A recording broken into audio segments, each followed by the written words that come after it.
Reno Chirakatni. It's a pleasure to take a call on the second reading of the Waitaha Claim Settlement Bill.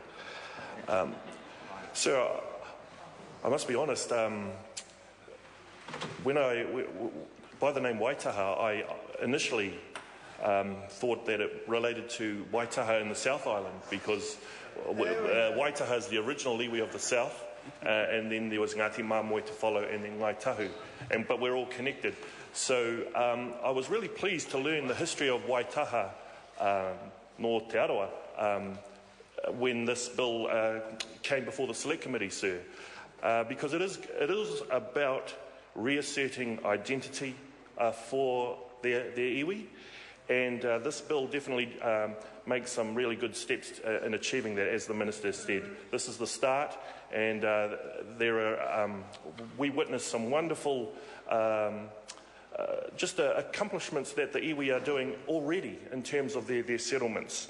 For instance, there was the restoration of their marae, hei marae, and when we were up in Te Puke, we saw newsletters in Pānui of how proud they were of their new marae, of learning their waiata and their whakapapa and their tikanga. And there's also work going on about the historical account, documenting the history, their story of Waitaha, and also their great chief, Hakaraia.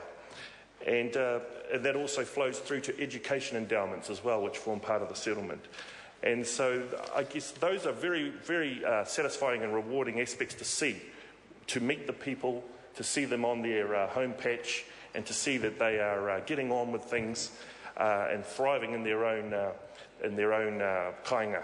So I'm really thrilled to have taken part in the Select Committee when we went up to Te Puke.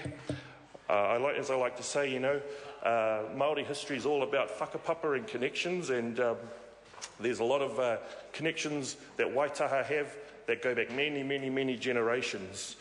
But and it was also, sir, quite enlightening to hear, as we know, every other iwi and hapu have their own histories as well. And so we heard a range of views, and I noted with interest the submissions that around the shared interests of Ngāti Ranginui, Ngāti Pukenga, Ngaiterangi, Tapuika and Waitaha. And it's great to see within the bill, sir, that there is that joint acknowledgement of their shared interests in the peaks of Ōtāne Wainuku and Pū Whenua. And so, but the story of Waitaha is very unfortunate, sir. As we know, under Hakaraia, their chief made the decision. They sided with the Crown during the wars and kei te pai tēnā.